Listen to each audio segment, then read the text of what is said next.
Assalamu alaikum wa rahmatullahi wa barakatuh. Welcome to the Mardiyah Show, where we are meeting Muslims where they are. I'm your host, Shadid Muhammad. The topic of today's show is polygyny, an ancient tradition in modern times. The reason that I chose this topic is because polygamy or polygyny, both of which are correct, it is one of the most controversial issues in the Islamic community.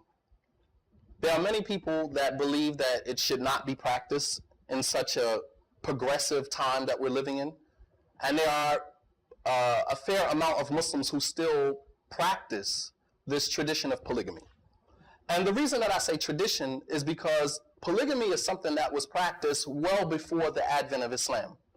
Many of the Sahaba, radiallahu ta'ala anhum, came into the religion of Al-Islam, and some of them had 10 wives, some of them had 8 wives, and the Prophet sallallahu alaihi wasallam, as he instructed many of them to choose 4 and to divorce the rest.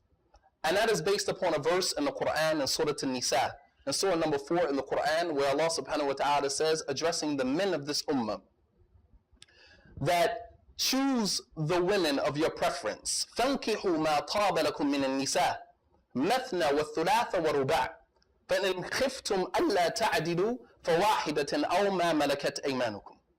That Allah subhanahu wa ta'ala says, and marry the women of your preference, 2, 3, or 4.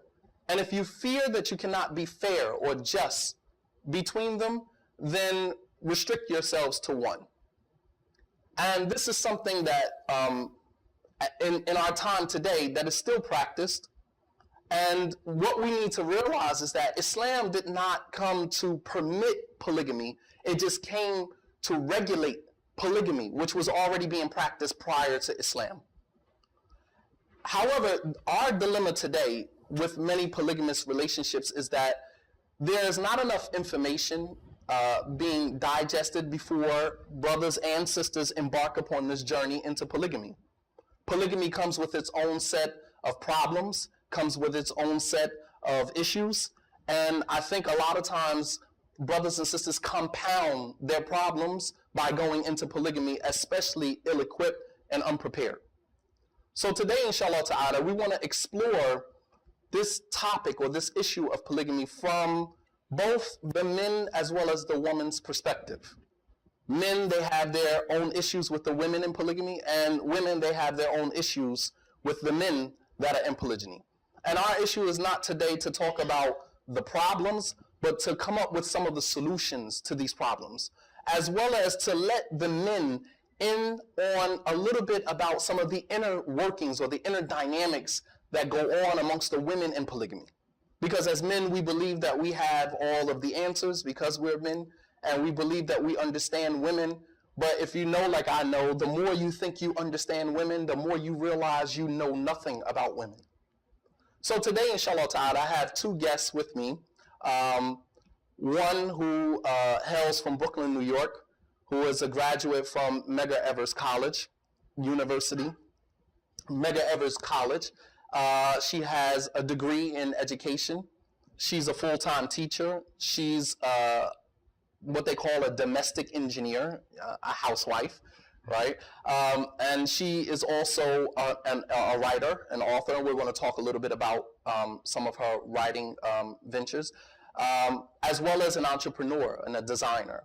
And my other guest as well has also been involved with dawah and teaching Muslim women about Islam, and as well as an entrepreneur herself, running her own business. And these 2 women, inshallah ta'ala, one is a little bit more mature. I don't like you use the word older, but a little more mature than the other.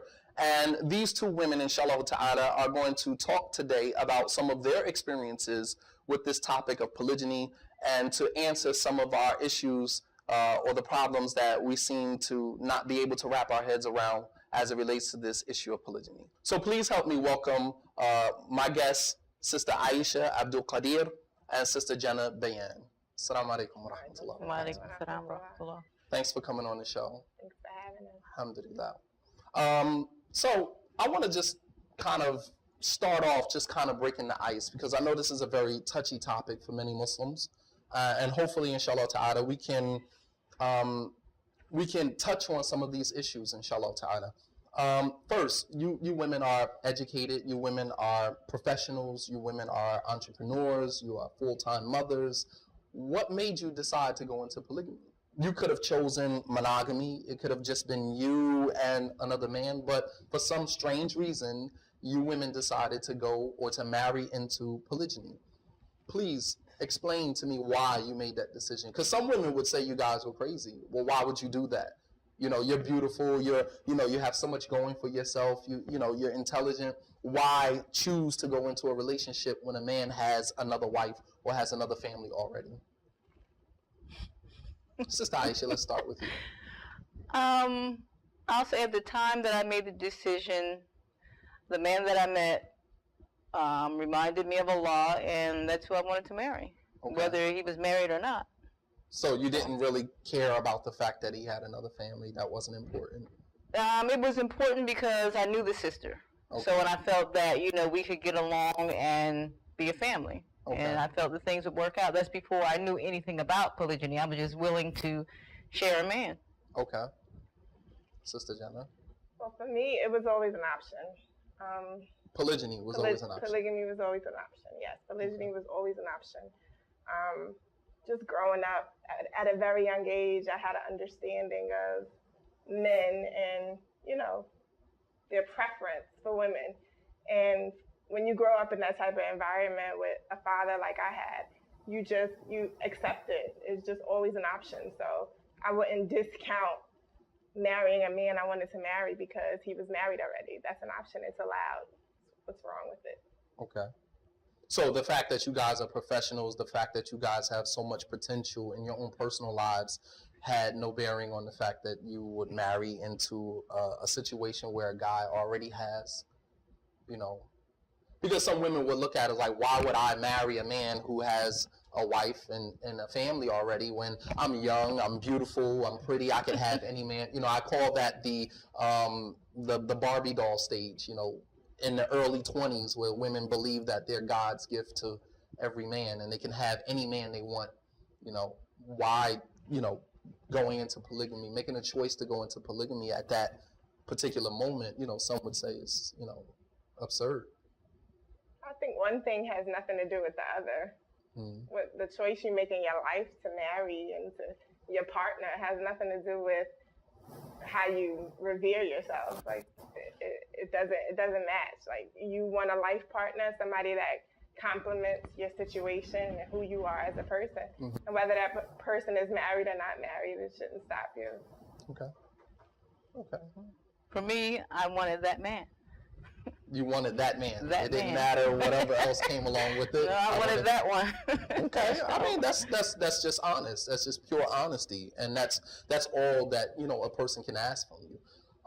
So let's kind of segue into some of the real topics, the real issues. I want to start off with something that many women, as well as many men, don't understand, and that is the relationship between the women in the marriage, what are normally called in Islam co-wives. I think the non-Muslims have kind of outdone us with the titles, with the title or the term that they coined, which is sister wives. And I incline towards that a little better than co-wives.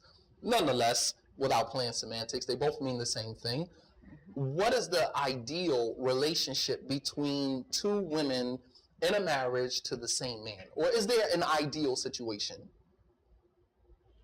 I would say there's no ideal situation. First of all, the women would have to respect one another in order to have a relationship, if they decide to have a relationship. Interesting. Because you can be married to the same man and not interact at all if that's your choice. I'll stay over here and you stay over here, even though it takes a toll on the man. He would rather have everyone join together as a family. Absolutely. But sometimes women don't gel that way because they're sharing an integral part of their lives, a man. And jealousies come into play, and sometimes it doesn't mix. But the ideal relationship would be respect. If you respect one another, then whether you want to be around each other or not, it should be smooth and no problems. But okay. Sister Jannah? I think each situation is individual, and it's what works for you. I'm sure there's many men. I've heard so many stories about men who go into polygyny and wanting, you know, one big happy family, and the women to just get along right away, and this is my family and you have to accept it, and that's it. And with any relationship on earth that you build, it's built. It's something that starts from just, you know, the ground, and then you have to build that trust, you build that. So I think, like she said, you know, with respect, number one, you know, you're having a common goal. The fact that you have a husband, you want him to do well, you want him to be good, you want good for your situation, then, you know, you will work together after you build that trust and you build that relationship. And I think that's probably the most important thing, is allowing everyone their space and their own personal time to build. Well, I would think sometimes the men complicate that relationship between these sister wives. In my experience, in my times of counseling couples that were in polygamy as well as in monogamy, I've counseled many brothers and have been a victim of it myself, of this this ideal vision in your mind that, you know, I want all of my wives to, you know, cooperate with one another, and we kind of use verses from the Qur'an like, you know, ta'awanu 'ala al-birri wa taqwa wa la ta'awanu 'ala al-ithmi wal 'udwan, cooperate with one another upon righteousness and piety, and don't cooperate with one another upon sin and transgression. And then we formulate this vision in our minds, but that vision of one big happy family in our minds may not be realistic for me, you know. And to be honest with you, I don't even think that it was realistic even for the Prophet sallallahu alaihi wasallam, because sometimes we'll dig back in that bag and we'll pull out, you know, this, you know, well, Aisha and the Prophet's wives, they kind of no, they didn't actually get along. They didn't actually get along, and it wasn't, so there was no vision of an ideal situation of polygamy for us to build that vision upon, you know. So sometimes the man has to ask himself, where are you getting this vision from that we should be just one big happy family, cooperating with one another and interacting with one another without any problems? Like, where's that vision coming from? Because it definitely can't come from the Sunnah, because the wives of the Prophet ﷺ, there were numerous incidents, I mean, to the point where some instances it even got physical between some of the wives. And I mean, you know, verbal, you know, abuse to one another. And I mean, it was all in love, but at the same token, you're dealing with, as she said, two women that is sharing an integral part of their relationship. So, you know, comment on that a little bit. Like, do men in polygamy or in polygyny complicate the relationship between the co-wives more than it has to be? And if so, how?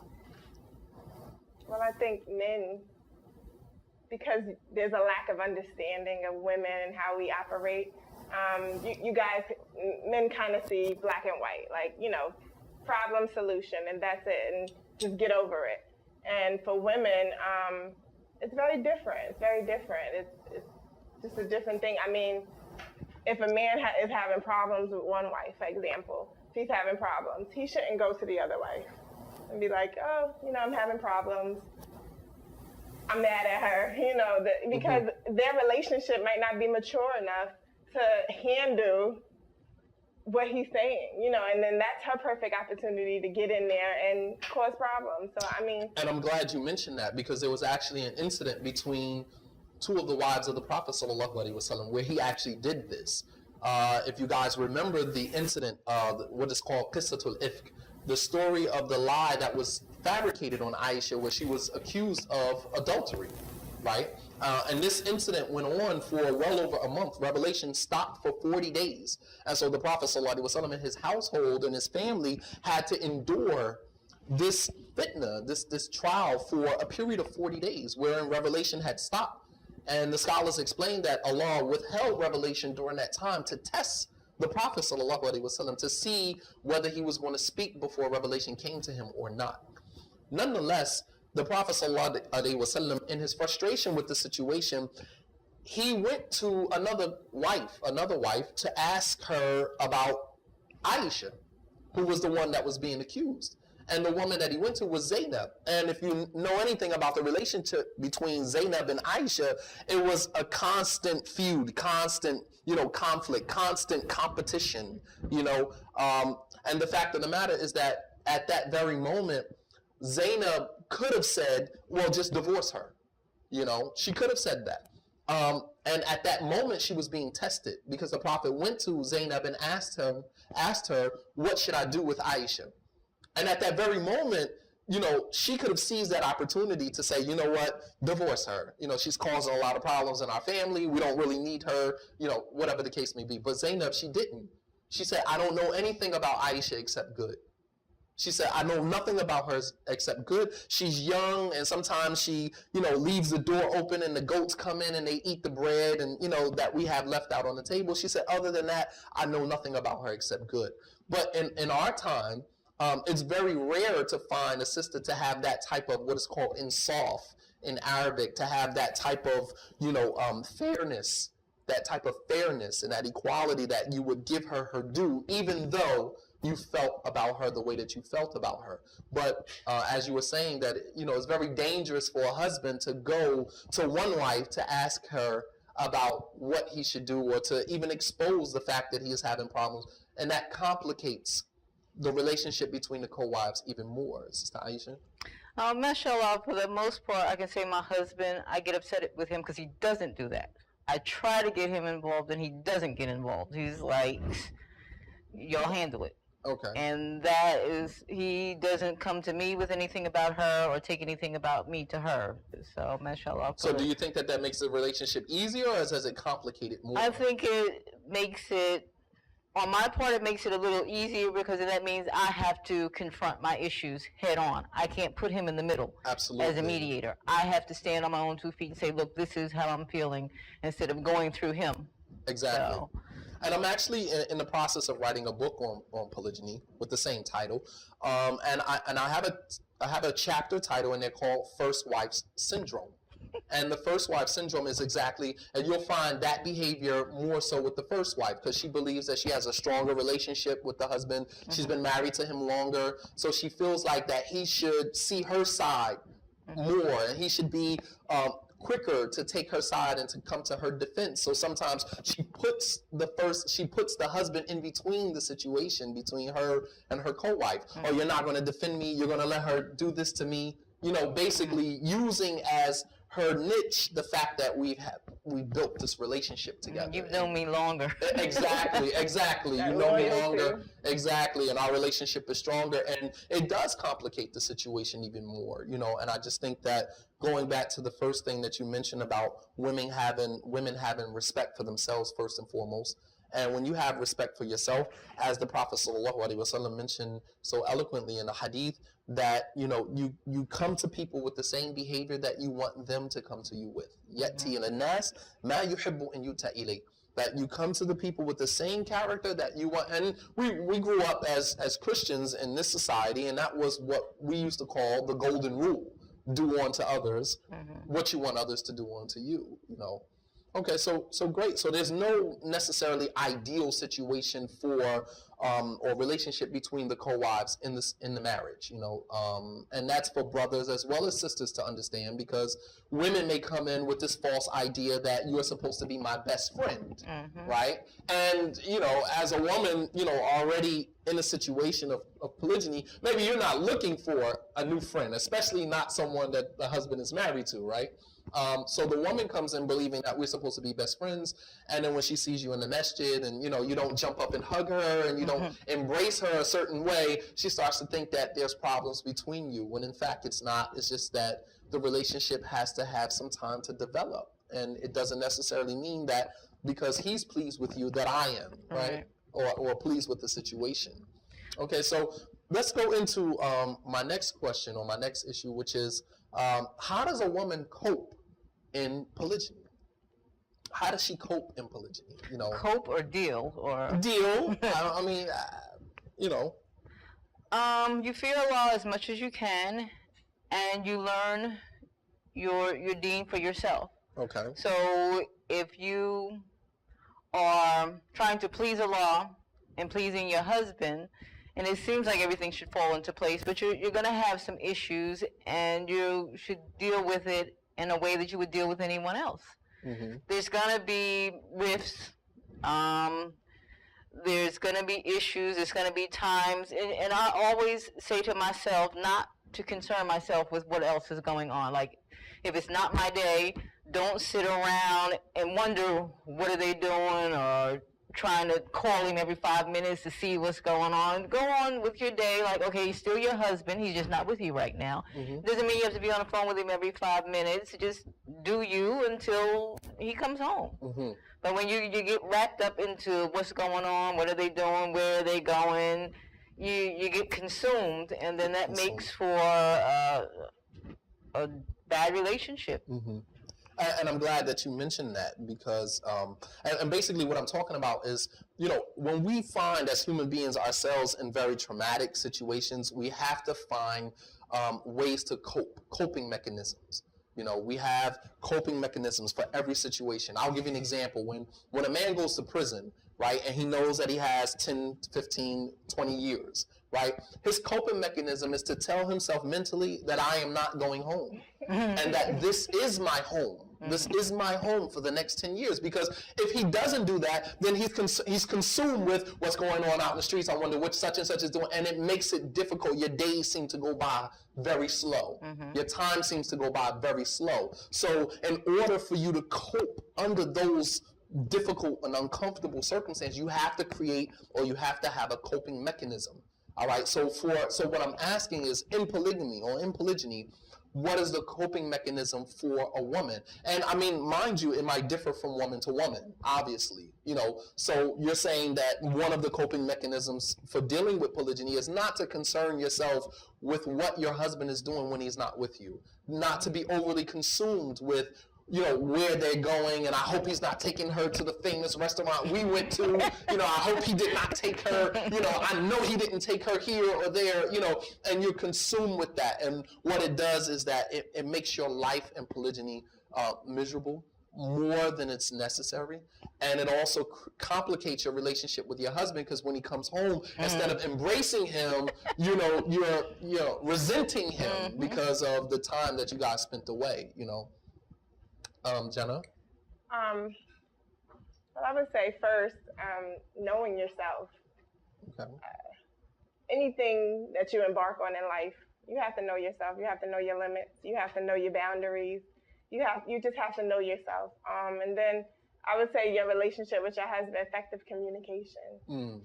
If you can effectively communicate, you know, those buttons that might get pushed, you know, maybe, you're texting a bit too much. You know, that might bother you. That might be a limit. That might be something where it might take you a year or 2 years to get to mature past that. But initially, that's something that might bother, that might infringe on how you cope with polygyny, you know, with the situation. So, I mean, just keeping that line of communication open, and being able to express that to them. And, you know, your husband, whether you're in polygamy, whether you're in monogamy, whatever you're in, he's supposed to be your best friend. And being in a polygamous marriage shouldn't infringe on that friendship. And, you know, that's something that anybody could benefit from, having a friend and, you know, your significant other. Okay. And I recall, and I mean that situation where the husband is leaving and he's going to be with the other wife, that very moment, you know, to come to the realization that he will come back and you have to let him go. And even when he's gone, you have to let him go, not texting him constantly, you know, calling him constantly, worrying about where he's at and who he's with and things like this. I recall, you know, a hadith when the Prophet ﷺ married Salama. And Salama was one of the last women that he married. And when he proposed to Salama from the beginning, she actually turned him down from the beginning, citing that she was a little older and he likes to marry younger women, citing the fact that, you know, she had many children and she didn't want to be a burden on him, as well as the fact that she was extremely jealous. When the Prophet ﷺ married her, and we know in Islam that the matron, she gets 3 days and the virgin, she gets 7 days. When he married Salama and he gave her the 3 days, on his way out the door to leave to go to the other wife's house, Salama grabbed him from the back of his garment, meaning she did not want him to leave. And when the Prophet ﷺ turned around and he said to her, "In shitti sab'atuki sab'a, wa in sab'atu laki sab'an, sab'atu li baqiyata azwaji." He said that if you would like, I will give you 7 days, but if I give you 7 days, then I have to give everyone else 7 days, right? Mm-hmm. And so I guess the realization settled in, and she let his garment go, right? The realization settled in that, you know, if he was to do that, then, you know, it would be a substantially a long time before. But even what she said before they got married, even when she's knowing her boundaries, knowing her limits, she said, "No, you marry women, and I'm jealous." She knew that. So, you know, she knew her boundaries, she knew her limits, and it's something that every woman should know. In any relationship, you should know your limits. You should know what gets you, what, you know, gets to you. Mm-hmm. So a woman going into polygyny, in relation to her interactions with her husband as well as her interactions with her co-wife, she should know her limits and how far, you know, your capacity is, and not to stretch yourself so thin that you begin to expose a side of you that should not be exposed. It was wonderful talking to you guys, but we need to take a break, inshallah ta'ala, and when we come back, we'll finish our discussion on this topic of polygyny, an ancient tradition in modern times.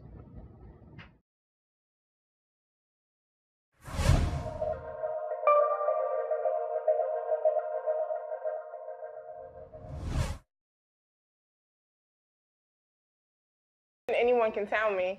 And how long have you been in polygyny? 3 years. 3 years, okay. Right. So I was at the masher and I saw one of my friend's mothers and I was like, "Oh, you know, I got married." She was like, "Is it polygamy? Polygamy?" I was like, "Yes." She was like, "Oh, you shouldn't tell people that." Wow. I'm just like, why? Like, why not? What's the problem? Well, it's like it's an embarrassment. I guess it was like, you know, it's taboo. You're marrying someone else's husband.